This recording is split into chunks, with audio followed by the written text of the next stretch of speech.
ओम शांति। आज का तारीख है 10/12/2024। प्रतः मुरली। बाबा कहते हैं, मीठे बच्चे, तुम्हारा ये रिकॉर्ड संजीवनी बूटी है, इन्हें बजाने से मुरझाइश निकल जाएगी। और गीत बजा है, कौन आया मेरे मन के द्वारे। आज का प्रश्न है मुरली से। बाबा पूछ रहे हैं, अवस्था बिगड़ने का कारण क्या है? किस युक्ति से अवस्था बहुत अच्छी रह सकती है? उत्तर है, पहला पॉइंट, ज्ञान की डांस नहीं करते, जरमुई जगमुई में अपना समय गवा देते हैं, इसलिए अवस्था बिगड़ जाती है। दूसरी पॉइंट है, दूसरों को दुख देते हैं तो भी उनका असर उन पर पड़ता है। तो अवस्था अच्छी तब रहेगी जब मीठा होकर चलेंगे, याद पर पूरा अटेंशन होगा। रात को सोने से पहले कम से कम आधा घंटा याद में बैठो, फिर सवेरे उठकर याद करो तो अवस्था अच्छी रहेगी। तो आज बाबा समझानी दे रहे हैं। पहली बात तो बाबा कहते हैं क्यों अवस्था बिगड़ती है और इसका कारण क्या है। तो बिगड़ने का कारण है, पहले ज्ञान की डांस नहीं करते। अभी ये है संगम युग।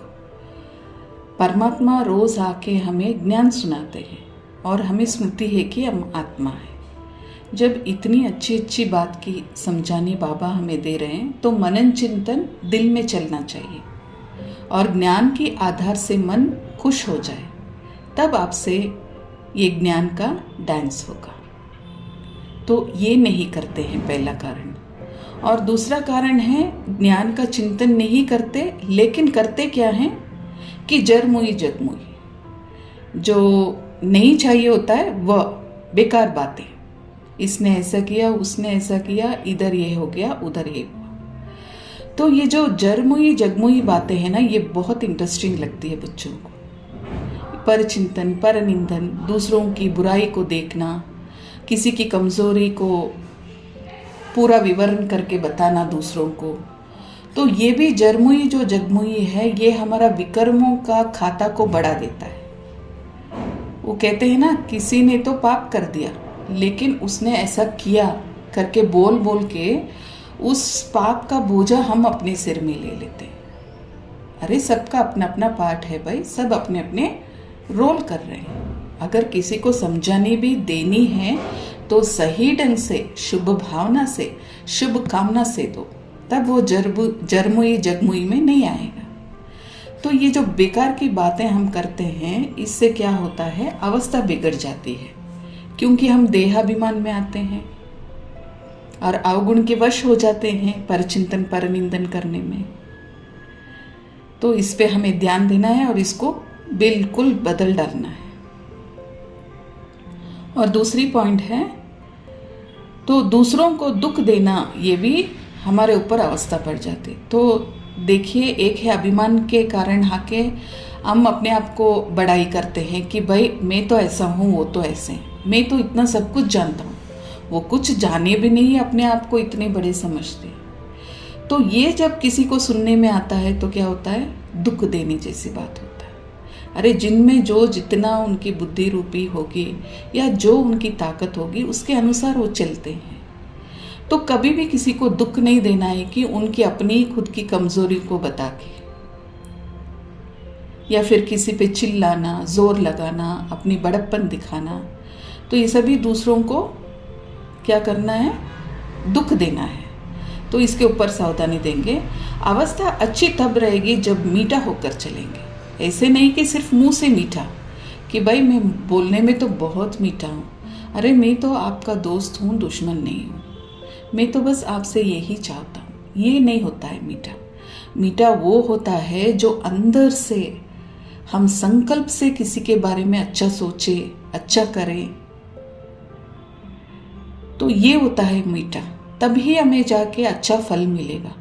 अगर संकल्प अच्छा ना हो, अंदर ही अंदर दूसरों के बारे में उल्टा सुल्टा अनाप शनाप सोचेंगे और मुंह से मीठा मीठा बोलेंगे, तो ये नहीं होता है मीठा, जो बाबा समझाने दे रहे हैं। तो इसे भी चेक करना है और चेंज करना है। तो कोई कैसे भी हो, हमें सबके लिए अच्छा ही सोचना है और अच्छा ही करना है। तो याद पर पूरा अटेंशन देना है। तो मैं आत्मा हूँ, अपना पार्ट बजा रहा हूँ। बस मेरा पार्ट अब है कि मेरा विकर्म को मुझे विनाश करना है, बाबा के साथ बुद्धि योग जोड़ना है। क्योंकि एक खुद की हिसाब किताब जो है हम अभी बना रहे हैं 84 जन्मों का। तो पहला खुद को तो ठीक कर लो, क्योंकि मेरा भाग्य को मुझे ही भोगना है। तो अभी है समय, बाबा ने जो हमें मुझे दिया है संगम युग में, ये सुकर्मों का समय है, मुझे सुकर्म करने हैं। तो इसके लिए पहले विकर्मों को विनाश करना होता है। तो बाबा की याद जितना जितना करेंगे उतनी आत्माभिमानी रहेंगे, ताकत मिलेगी, विकर्म विनाश हो गया। तो इसके लिए बाबा कहते हैं रात को सोने से आधा घंटा पहले बाबा के साथ हमें वार्तालाप करना चाहिए, याद करना चाहिए। तो वही जो बातें हैं जब बुद्धि में फिरती रहेगी, तो नींद में जब आप सबकॉन्शियस माइंड में जब आप सोते रहेंगे तो वही चिंतन आप में चलता रहेगा। और जैसे ही आप सुबह उठते हैं तो बाबा के साथ बुद्धि योग जोड़ने में आपको दिक्कत नहीं आएगी और आराम से आप बाबा के साथ बुद्धि योग जोड़ सकते हैं। ऐसा करते करते हम बहुत जल्दी अलौकिक संकल्पों को करने में बहुत हमें आसानी हो जाएगी। ऑटोमेटिकली हमारे दिमाग में सिर्फ आत्मचिंतन ही चलता रहेगा, दूसरों के ऊपर इतना ध्यान नहीं रहेगा। तो ये सब समझाने बाबा आत्मा की उन्नति के लिए बता रहे हैं और हमें इस सब को सुनते हुए धारणा भी करनी है और परिवर्तन करके अपनी संस्कार भी बनानी है। और मुख्य पॉइंट जो आज बाबा बता रहे हैं, बाप कहते हैं तुम्हें रोज मुझे याद करने की डायरेक्शन देता हूँ और धारणा भी बहुत अच्छी चाहिए।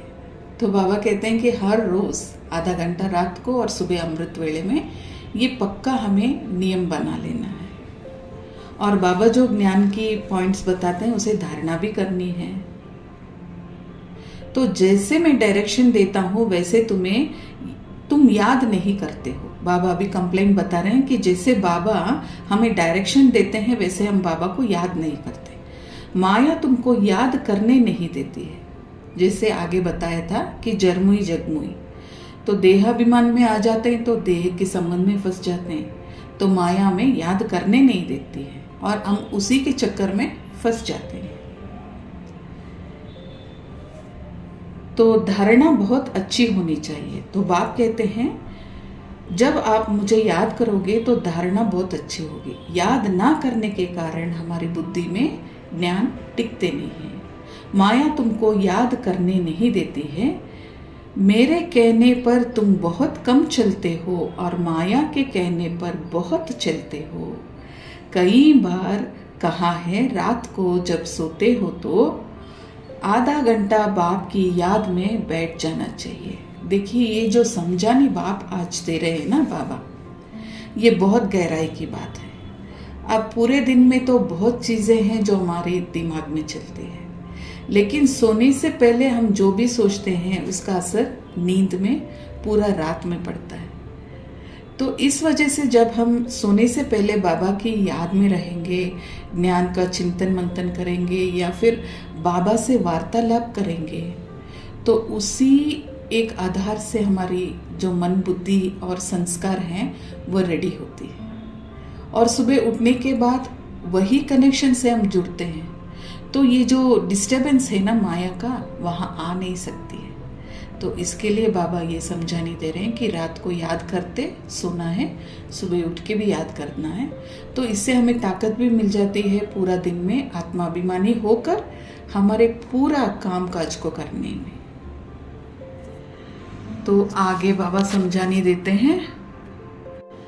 बाबा आगे समझाने देते हैं ऑलमाइटी अथॉरिटी का। बाबा कहते हैं इस दुनिया में जो भी आत्माएं परमधाम से पाठ बजाने आती हैं उन सब का मैं एक ही बाप हूँ। तो सबको आपसे ही वर्षा मिलना है। जो पुरुषार्थ नहीं करते हैं उनको भी वर्षा मिलेगा। तो ब्रह्मांड के मालिक तो सब बनेंगे ना। सब आत्माएं निर्वाण धाम में आएंगे ड्रामा अनुसार। बल कुछ भी ना करे, आधा कल्प बल भक्ति करते हैं, परंतु वापस कोई जा नहीं सकता जब तक मैं गाइड बनकर ना आऊं। कोई ने रास्ता देखा ही नहीं है। तो बाबा कहते हैं कि जो भी आत्माएं हैं उनको गति का मार्ग यानी परमधाम का मार्ग जो है शिव बाबा से ही पता चलेगा, चाहे वह कोई भी धर्मात्मा है। और देवात्माओं को भी बाबा ही आके समझाने देते हैं। तो स्वयं परमपिता परमात्मा जब इस संगम युग पे आते हैं तब जाके राह का पता चलता है। बाप टीचर सतगुरु बनके बाबा सतयुगी और त्रेतायुगी आत्माओं को तीनों रूप में पालन देते हैं और बाप बनके वह सब आत्माओं को मुक्तिधाम जाने की राह बताते हैं। और आगे बाबा मुरली में बता रहे हैं, ऐसा बाप तो कोई हो नहीं सकता। बाबा रचना रचते हैं तो माता भी हैं, जगदम्बा को निमित्त बनाते हैं। बाबा इस तन में आकर ब्रह्मा रूप से खेलते कूदते भी हैं, तो घूमते भी रहते हैं। हम बाबा को याद तो करते हैं ना, तुम जानते हो इनके रथ में आता हूँ, यानी ब्रह्मा बाबा के रथ में शिव बाबा आते हैं। तो बाबा का सब कुछ बच्चों के लिए है, बच्चों से कुछ लेते नहीं। तो युक्ति से समझा देते हैं, सिर्फ ममत्व मिट जाए। मोह भी बड़ी कड़ी है बंदरों मिसाल। तो बाबा कहते हैं, तुम बंदर मिसाल उनके पिछाड़ी मोह क्यों रखते हो? फिर घर घर में मंदिर कैसे बनेंगे? हम तुमको बंदरपनी से छुड़ाकर मंदिर लायक बनाते हैं। तुम इस किचड़ा पट्टी में ममत्व क्यों रखते हो? बाबा सिर्फ मत देते हैं, कैसे संभालनी है, तो भी बुद्धि में नहीं बैठता। ये सारा बुद्धि का खेल है। तो बाबा कहते हैं, एक तो शिव बाबा आत्मा के रूप में पूरी आत्माओं को माँ का पालना भी देते हैं और बाबा का पालना भी देते हैं। त्वमेव माताश्च पिता त्वमेव। फिर जब हम ब्राह्मण बनते हैं तो यहाँ भी हम शिववंशी बनते हैं, फिर ब्रह्मा द्वारा मुखवंशावली बनते हैं, भाई भाई से भाई बहन बनते हैं। तो जब भाई बहन बनते तो बाबा समझाने देते हैं, देखो इस बंदरपना से ही आप लोग के ऊपर इतना विकर्मों का खाता जो है आपके सिर के ऊपर बोझ बन के बैठा है। तो अभी भी समझाने को लेते हुए भी क्यों आप उस बंदरपने से छूट नहीं पा रहे हो? तो इसको छोड़ दो। इस बात की बहुत प्यार से बाबा समझाने दे रहे हैं, क्योंकि अभी हमें बंधन मुक्त होना है। तो अपने जो भी कर्तव्य हैं उसको निभाओ, लेकिन बुद्धि बाबा के साथ जोड़ो। तो इस किचड़ा पट्टी में ममत्व रखने से कुछ भी नहीं मिलने वाला है। तो बाबा तो इतनी सावधानी देते हैं, डायरेक्शन देते हैं, तो फिर भी हमारी बुद्धि में कभी कभी ये बातें बैठती नहीं है। तो इसके लिए बाबा कहते हैं, ये सारा बुद्धि का काम है। तो बुद्धि की लाइन क्लियर हो जाएगी तो कर्म श्रेष्ठ तो धर्म भी श्रेष्ठ। तो अपने आप कर्मातीत अवस्था तक पहुंचते जाएंगे। तो इसके लिए अमृत वेले से बाबा के साथ बात करना है। और बाबा कहते हैं, बाबा हमें अभी तीनों ही रूप में पालना दे रहे हैं। आप बेहद के बाप भी हो, टीचर भी हो और सतगुरु भी हो। तो इस रूप से तीनों ही संबंध में अमृत वेले में उठ के हम बाबा के साथ बात कर सकते हैं। तो बाबा हमें राय दे रहे हैं कि किस तरीके से हम बाबा से बात करें। तो इस तीनों संबंध में आप मुझे याद करते, आप मेरे से बात करो करके बाबा समझाने दे रहे हैं। तो अभी आप ही बेहद के वर्ल्ड की हिस्ट्री ज्योग्राफी बता सकते हो, यानी वर्ल्ड की हिस्ट्री और ज्योग्राफी। यानी सतयुग में जब हम पहले पार्ट बजाते हैं तो देवता रहते हैं, तो जोग्राफिकल कंडीशन जो होती है वह भी सतोक प्रधान होता है। तो जैसे जैसे हम पात्र से हम अपनी शक्ति को खोते आते हैं, यानी देवताओं से फिर क्षत्रिय वैश्य शूद्र बनते हैं, तो जोग्राफिकल कंडीशन जो होता है वह भी कम होते जाती है। तो हिस्ट्री और जोग्राफी ये सब की समझाने अभी बाबा ने हमें दी है। हम कैसे 84 जन्मों में आते हैं, ये बात और कोई नहीं जानता। भले हिस्ट्री में बताते हैं कि राजाएं थे, मुगल लोग रहते थे, तो अभी तो पूरा जो है सरकार बन गई, तो राजा ही गई, तो अभी सिर्फ सरकार चलती है। तो लेकिन इसके साथ साथ में जो जोग्राफिकल कंडीशन है इस सृष्टि की, वो भी तो कम होती जा रही है। इसकी समझानी कोई नहीं दे सकते, जैसे दिन भर दिन। तो बाबा कहते हैं जैसे आप लोगों में जो कलाई कम होके फिर अवगुण बढ़ जाते हैं देहाभिमान के कारण, तो प्रकृति भी अपनी शक्ति को खो लेती है, क्योंकि यह है आत्माओं का और प्रकृति और समय, ये तीनों एक ही साथ चलने वाली है ड्रामा में। तो ये जो राज है और कोई समझा ना सके। तो अभी आप ज्ञान के आधार से इस सब राज को जानते हो। और बाबा कहते हैं अभी जो संगम युग में पुरुषार्थ करते हैं, तो हम एक तरफ शिव बाबा को मम्मा बाबा भी कहते हैं और दूसरी तरफ ब्रह्मा बाबा को भी मम्मा और बाबा कहते हैं, और तीसरी हम जो हैं मम्मा जगदम्बा सरस्वती को भी मम्मा कहते हैं, सिर्फ मम्मा जगदम्बा कहते हैं।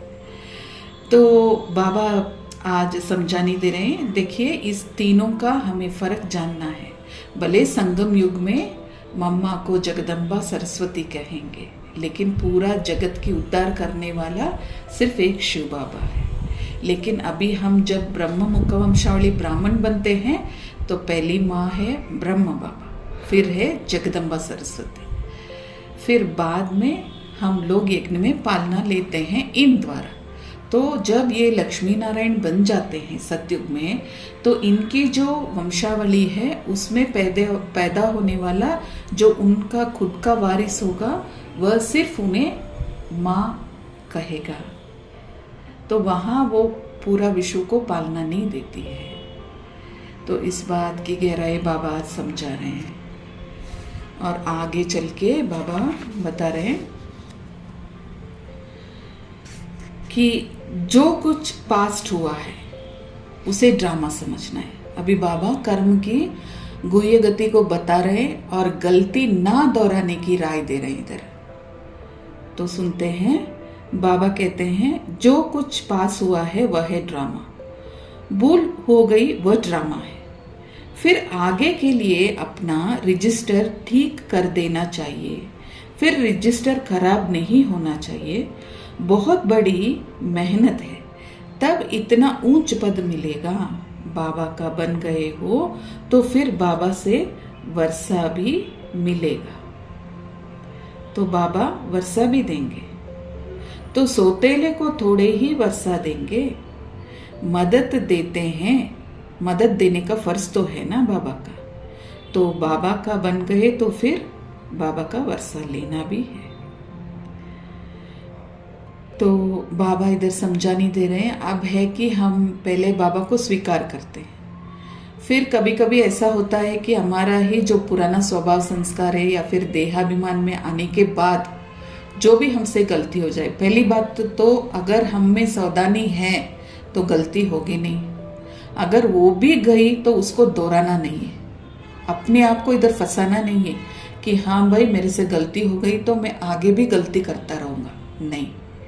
तो पहले जो गलती हुई है उसकी एकदम से आप में रियलाइजेशन आना चाहिए कि ये तो श्रीमत का विरुद्ध काम मैंने किया है।